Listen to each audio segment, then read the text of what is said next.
So the next segment, we are going to talk about positioning in bed, bed mobility, supine to sit, assessing sitting balance, assessing standing balance, and transferring into a chair. So for the purposes of this video, let's assume that Megan is a right hemi or a right-sided affected stroke. First and foremost, if we wanted to do rolling, if she's a more dependent patient, you will absolutely need to have another person with you. I'm going to bring the head or the whole bed up to save my back. In order to help Megan to roll side to side, you want to get her head down as flat as possible, but lots of these patients are on aspiration precautions, so the head of the bed will be elevated 30 degrees. If Megan's going to roll over towards me, we have to be careful of protecting the shoulder if this arm is a very weak arm. So ideally what you can do is you can sort of put the arm right across her body, and then when she rolls onto the shoulder, it'll remain in that neutral position. Before she rolls, you can use one of your pals to take the chucks and scooch her over towards that side of the bed so she has more room to roll towards this side. So let's assume that I have a friend here and I'm scooching you over, okay? Once she's here, Megan, you're gonna roll over towards me. I'm gonna have you bend up your good leg, and with this hand, you're gonna reach across for the arm rail. I want you to look at the arm rail and come on and roll over. Okay, so she can stay here for any care that she might need, any cleaning, bed bath, whatsoever. If you want to have her lay inside lying for a little while to do some pressure relief, you can take some pillows underneath her trunk, underneath her bum. Get them tucked in there nice and firm so they're not gonna pop out when she lays back. Pillow between her knees to help prevent any sort of pressure there. And then she can have a little pillow that she can hug, like a little teddy bear. Okay, roll blanket also works really nice. And ideally, even if she falls back a little bit or rolls back a little bit, she's supported and she's off this area of her skin to give her a little bit of pressure relief. You feel comfortable? I do. Okay, great. So now I'm going to undo all of that.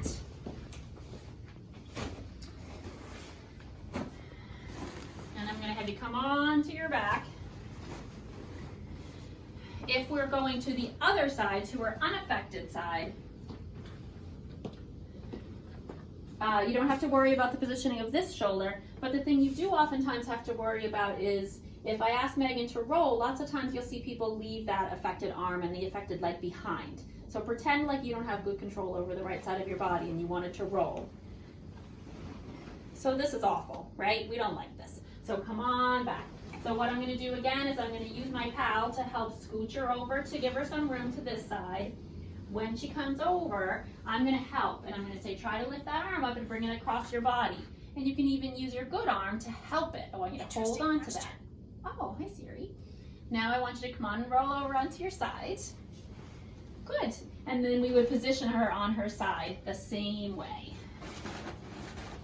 Pillows behind her. In between her knees. This leg I might have to lift up and kind of position a little bit more. This one might have a tendency, if it's very weak, to flop over and off the bed. So you need to be cognizant of that. And then we really want to make sure that we support this arm nicely so that it's not going to get stuck in between the bed and the rail, that she just feels nice and cozy and comfy. I probably, if I had another pillow, I might stick another pillow right here or a rolled towel right here to help this arm to sort of stay exactly where I want it to stay. Because that, to me, looks like it might slide down. So a little bit of extra something here is going to keep it elevated and keep it where I want it to be. Okay? Great. Okay, I want you to roll onto your back again after I move those pillows.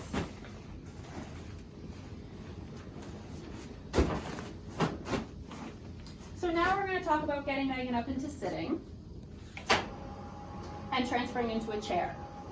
If this is the first time the patient is moving, if you're at all concerned, if they have significant weakness on that side, do not do it alone. Make sure that you have somebody with you.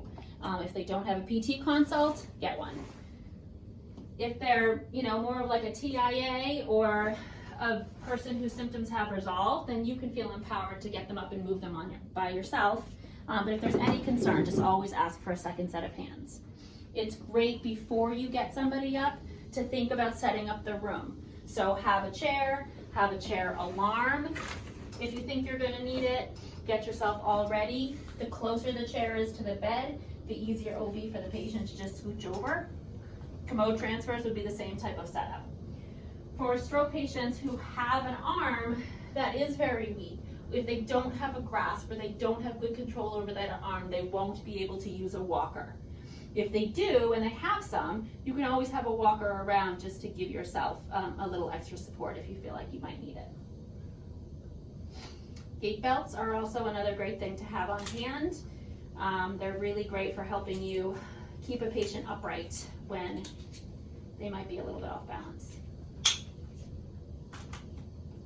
All right, so Megan, I'm gonna have you come and sit up on the edge of the bed, okay?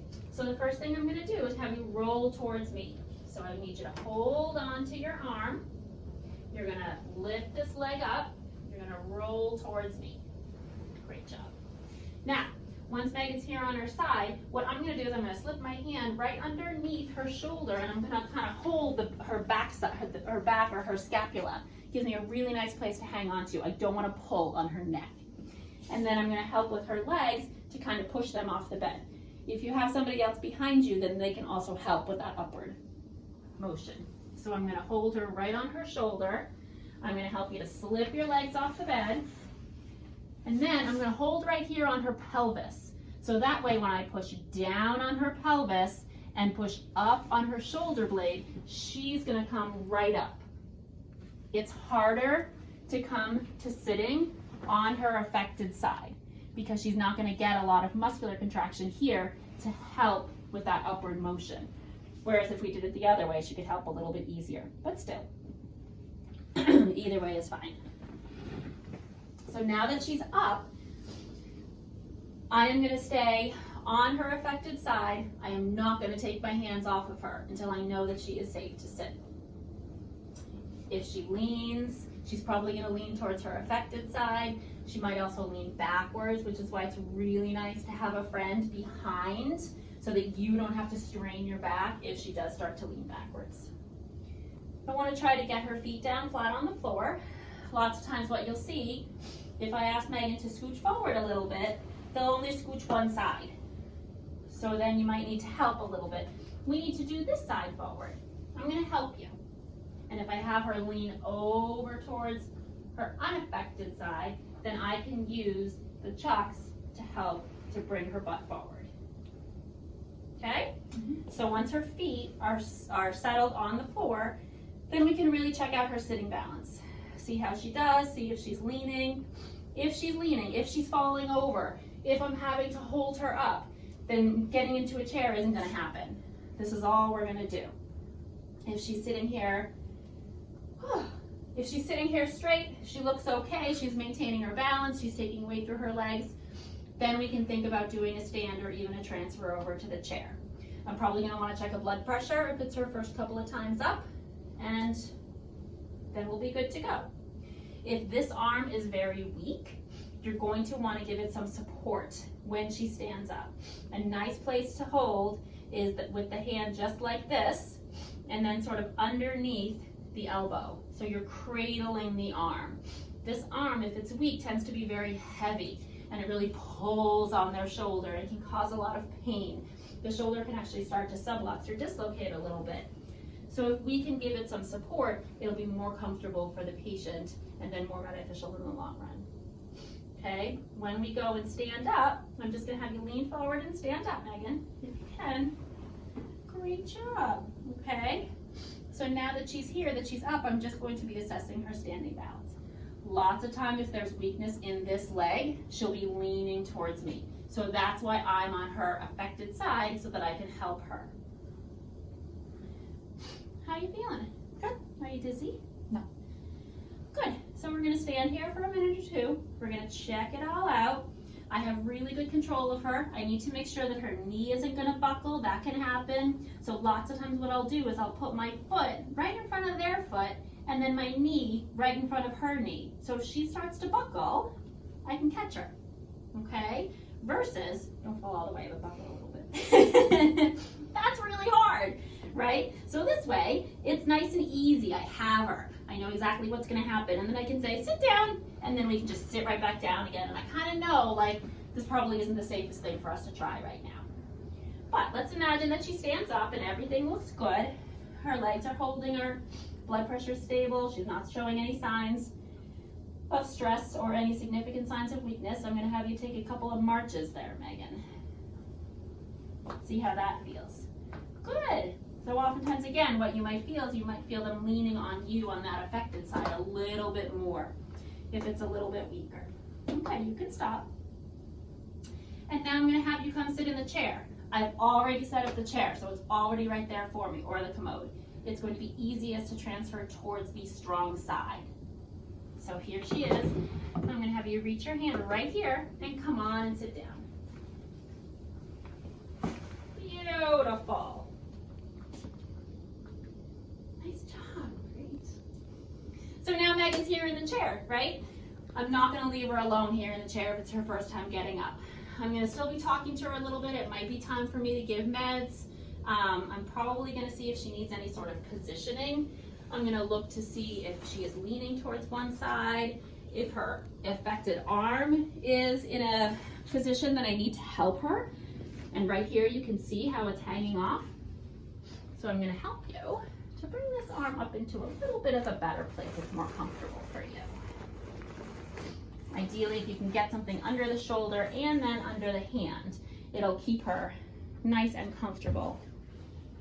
Okay, if she's leaning towards one side, you can use a pillow or a blanket roll underneath that side of her trunk to hold her in midline. If I'm setting up her tray,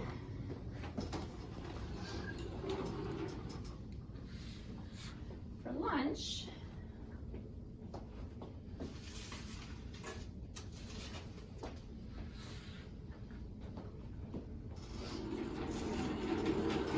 I'm going to bring her tray over. And we have a couple of options here. First of all, remember that she might not have as good control or sensation in this leg and toes, so make sure that you're not going to be running over those toes. And you're super close, so I'm going to move the chair a tiny bit towards me. Pick up that leg and bring it right over. That's a girl. Okay, so I want you to see if you can lift this leg and lift this leg a little bit and bring it up over the tray table. That's so great. Okay, so here she is. She's all ready to eat. If this arm is difficult for her to use to be able to feed herself, whatever, you can keep things here. She's allowed to eat and drink. You can leave her drinks and some snacks. If she's not, then don't. But I could leave her things there for you to be able to take your meds. Can you do that for me?